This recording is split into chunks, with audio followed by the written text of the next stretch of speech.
Olá pessoas, vamos juntos seguindo os rankings posicionais aqui. A gente vai fazer várias outras posições, algumas já foram feitas. Estão só para os membros Like Plus, então venham conosco, renovem sua assinatura ou voltem, ou assinem pela primeira vez, dê uma chance para ter o dobro, o triplo de conteúdo.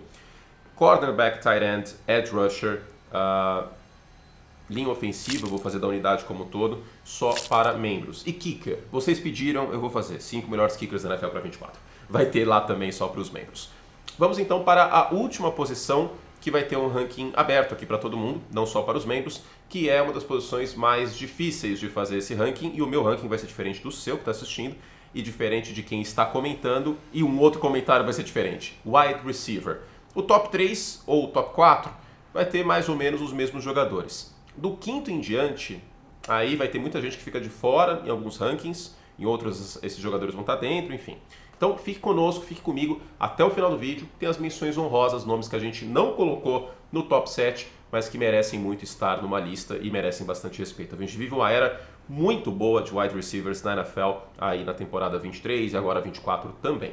Vamos começar com o sétimo lugar, e lembrando, é uma projeção para a temporada 24, não considera a carreira inteira do jogador, não considera apenas momentos. Estou tentando entender como que vai ser a temporada do cara, considerando todo o contexto e onde ele joga. Muitos aqui em outros times estariam mais alto ou mais baixo. E vamos começar com o Davante Adams, que para muita gente ainda é um wide receiver top 5 na NFL, mas tem um problema. Quem vai passar a bola para ele? Gardner Minshew, Aidan O'Connell, seja quem for, não é uma questão de bastante talento a posição de quarterback dos Raiders para essa próxima temporada. O Davante Adams já teve uma queda de produção em termos de volume de jardas, ou seja, produção vertical no ano passado. Mas ele ainda segue sendo um dos melhores corredores de rota da NFL, um jogador muito físico na red zone e uma legítima arma na red zone. Eu já falei muitas vezes que na época de Aaron Rodgers e Davante Adams, a pobreza do play calling do Matt LaFleur nas 20 jardas finais do campo na red zone era bastante maquiada pela produção e pelo talento do Davante Adams. Não é o mesmo recebedor de antes, está com uma idade um pouco mais avançada, e tem essa questão da precariedade da posição de wide receiver lá nos Raiders, mas ainda segue sendo para mim um wide receiver top 7 na liga, e pode se juntar ao Aaron Rodgers de volta, né? Quem sabe, tem um rumor muito forte que se os Raiders não forem a lugar nenhum, em outubro ele pode ser trocado pelos Jets. Vamos ver o que vai acontecer. Meu sexto colocado é um wide receiver que entrou na NFL com muito pouco badalo. Foi uma escolha de quarta rodada, é o Deus do Sol, Amon-Ra St. Brown, cujo irmão não chega perto do talento dele, o Equanimus. Mas em força nominal é muito bom, hein? Equanimus é um belo nome. O Amon-Ra St. Brown teve no início da carreira uma produção muito boa no slot. Na temporada 22, por exemplo, ele liderou a NFL em recepções vinda do slot. O slot é aquele trecho entre o wide receiver mais espaçado e o tight end ou a linha ofensiva como um todo, né? Trabalhando bastante no meio do campo.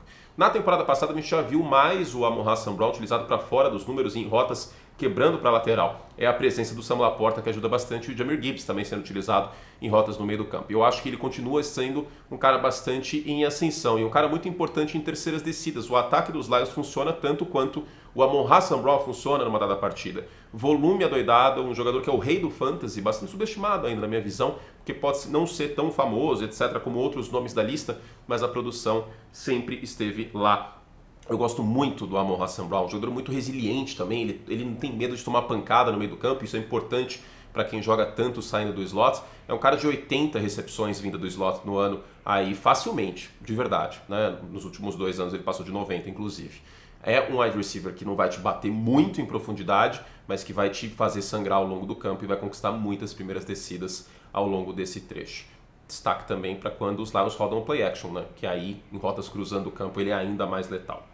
Meu quinto colocado é um jogador que eu vejo um pouco mais em ascensão neste ano. Talvez o ano passado para muitos pode ter sido uma decepção, mas vale lembrar que o ataque do Philadelphia Eagles era muito pobre taticamente e muita coisa não funcionou em Philadelphia, especialmente na reta final de temporada. É o A.J. Brown, que na temporada 22, vindo aí do Tennessee Titans, formou uma sintonia incrível com o Jalen Hurts. Peguem o jogo contra os Steelers, por exemplo. Uma legítima arma em profundidade. O A.J. Brown, ele é uma combinação muito interessante porque ele pode não ter a velocidade do Tyreek Hill, mas ele tem uma presença física muito impressionante sem perder atleticismo. E isso é muito raro na NFL.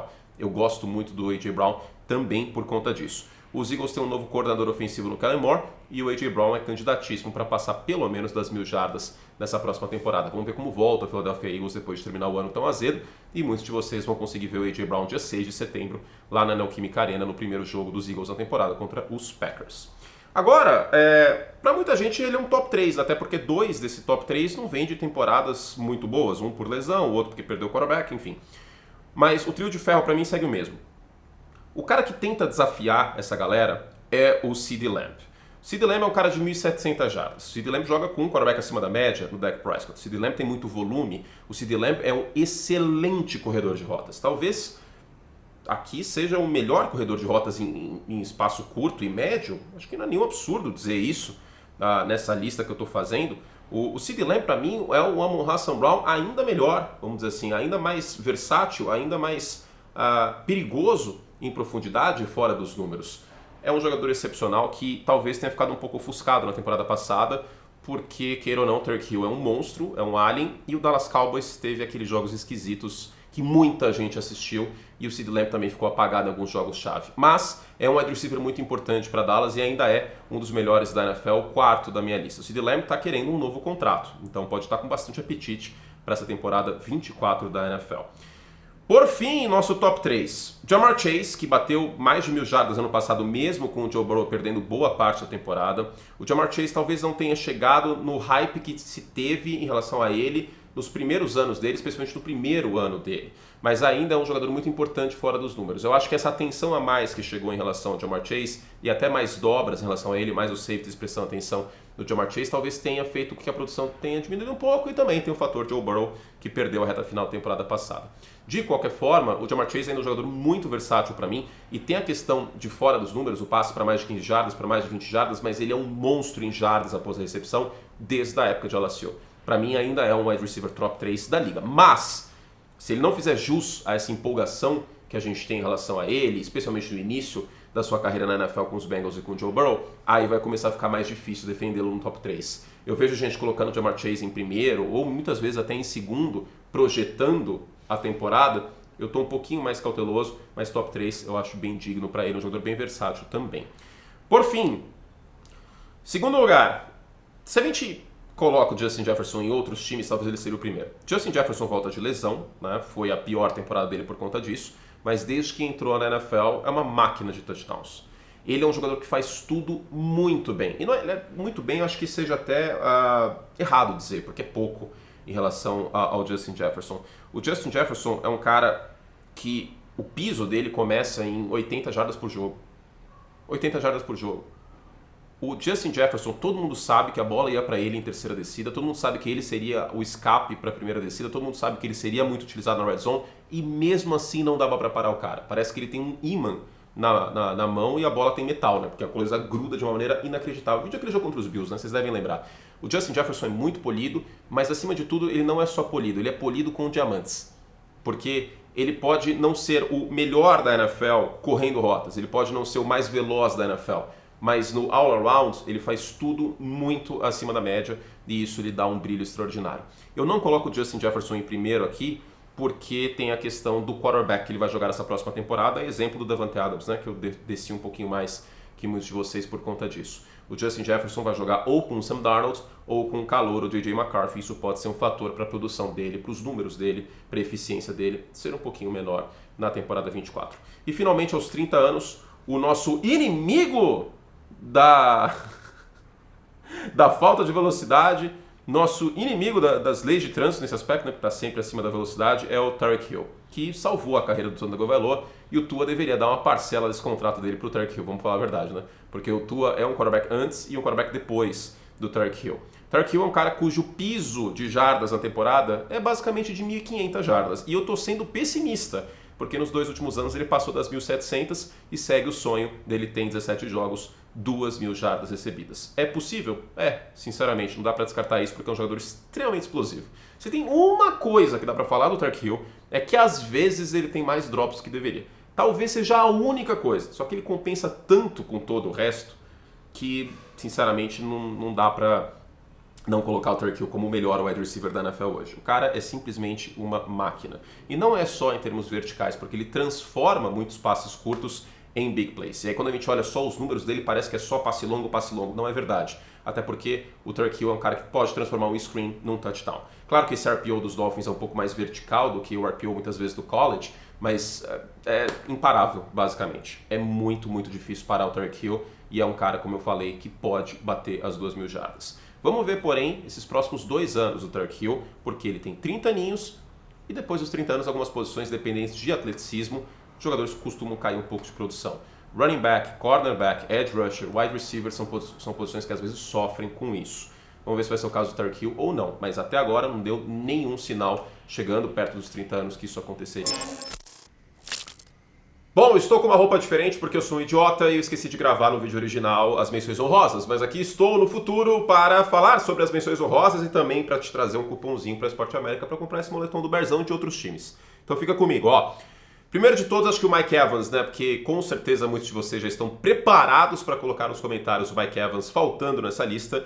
O Mike Evans entrou na NFL em 2014 e em todas as temporadas bateu 1.000 jardas. No ano passado, inclusive, foram 13 touchdowns. Uma arma muito importante na red zone e foi muito importante na recuperação do Baker Mayfield como um titular na NFL. Antes a gente tinha a linha de Baker, que virou linha de Geno Smith. O Baker está levemente acima da linha de Baker, mas, quer dizer, da linha de Geno, mas está acima. Então o Mike Evans menção mais do que honrosa. Os recebedores dos Texans como um todo, eu acho que a gente pode colocá-los aí fica a gosto do freguês, Stephon Diggs, Nico Collins, o que vocês quiserem. Por que eu não coloco no top 7? Porque a gente deve ter uma divisão grande de carga lá, tem o Dalton Schultz, que é um bom tight end também, então não sei se necessariamente algum wide receiver em Houston vai se destacar a ponto de entrar numa lista, mas o corpo de recebedores dos Texans como um todo é fortíssimo, tem o Tank Dell aí para essa lista também. Vamos ver se eles ficam saudáveis, porque no ano passado o CJ Stroud acabou perdendo aí peças por conta de lesão. E mesmo assim teve uma grande temporada, né? Passou das 4.000 jardas o Stroud. Aliás, na semana 1 da pré-temporada já mostrou serviço, já mostrou que a tendência é que não seja atingido por uma ressaca de segunda-anista. CJ Stroud vem com tudo para este ano. Para muitos é um candidato aí, um candidato periférico, mas um candidato interessante para MVP. Ainda não coloco ele como favorito para MVP, mas é para ficar de olho. Outro que eu também não coloco como favorito para MVP é o Aaron Rodgers, mas o Aaron Rodgers vai ser o primeiro bom quarterback que o Garrett Wilson vai ter no New York Jets. E sim, era para ter tido no ano passado, né? Mas não teve. O Garrett Wilson segue sendo um pouco ofuscado pelos ataques ruins que os Jets tiveram. E o Breece Hall, em certa medida, também. Eu acho que 2 jogadores que podem ser catapultados para topos de rankings, lembrando que o Breece Hall já esteve bem alto no meu ranking de running backs, é o Garrett Wilson e o Breece Hall. Excelente corredor de rotas, acho que vai ter uma sintonia fantástica com Aaron Rodgers. Talvez não digna de Davante Adams e Aaron Rodgers, mas uma produção muito boa. E é isso aí, Tom. Miau. E aí, fica a gosto do freguês, gente. Tem Puka Nacua, tem Brandon Ayuk, tem Deebo Samuel, tem o Stephon Diggs que eu acabei de mencionar, tem Devonta Smith, tem Jalen Waddle, se vocês quiserem, enfim. Aí fica muito a gosto do freguês. Se a gente tem uma coisa na posição de wide receiver, é profundidade de talento. É uma das melhores posições em termos de profundidade na NFL. Fica muito difícil fazer uma lista com 7 apenas, né? Até porque nos últimos anos a gente viu um declínio do prestígio da posição de running back e uma maior utilização do pacote 11, com um running back, um tight end e 3 wide receivers em campo. Não à toa a gente vem falando bastante dos corpos de wide receiver na NFL e não mais duplas de wide receiver na NFL, certo? Faltou alguém que você acha que merece muito uma menção honrosa? Coloca aí nos comentários e venha com a gente. Para comprar esse moletom e outros lindíssimos lá na Esporte América, usa o cupom CURTE7. CURTE e o número 7, que você vai ter 7% de desconto. Quem é membro tem mais desconto, mas aí o desconto tá só para os membros, tá? Tá na aba comunidade, em post só para os membros, o descontinho a mais. Entra lá em esporteamerica.com.br e faça suas comprinhas neste inverno. Hoje está frio, né, Tom? O Tom não precisa de moletom porque ele é um gato peludo. Vem cá, já que você ficou miando, querendo aparecer para as pessoas, vamos aproveitar que eu gravei a mais? Você é peludo, você não precisa do inverno. A gente pode comprar a roupinha do Berzão pra você. Não quer? Berzão é ruim, né? Mas vai melhorar. Tchau, gente. Fizemos o que podíamos. Até a próxima.